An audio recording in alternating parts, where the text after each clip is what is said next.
حدیث سنانے لگا ہوں، اللہ کرے آپ کو یاد رہ جائے، اللہ کرے آپ کو یاد رہے۔ مشکات کی حدیث ہے، بڑے خوبصورت لفظ ہیں۔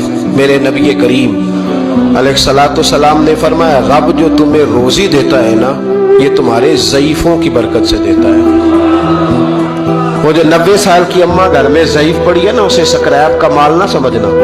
تیرے اوپر جو خدا کا کرم برس رہا ہے تو اس بوڑھی کی وجہ سے برس رہا ہے، اس بوڑھی کی وجہ سے برس رہا ہے۔ اور نبی کریم علیہ الصلوۃ والسلام نے ارشاد فرمایا، سن اور یاد رکھ، فرمایا رب تم سے ناراض ہوتا ہے، وہ بارشیں روکنا چاہتا ہے، تمہیں قحط میں مبتلا کرنا چاہتا ہے، لیکن تمہارے ضعیفوں کے سبب تمہیں بارشیں عطا کر دیتا ہے، تمہارے کمزوروں کے۔ اس کمزور سے کوئی بیمار بھی مراد لیا جا سکتا ہے، عورت اور بچی بھی مراد لی جا سکتی ہے، بوڑھے لوگ بھی مراد لی ہیں شارحین حدیث، ان کے سبب سے اللہ تم پر بارشیں برساتا ہے۔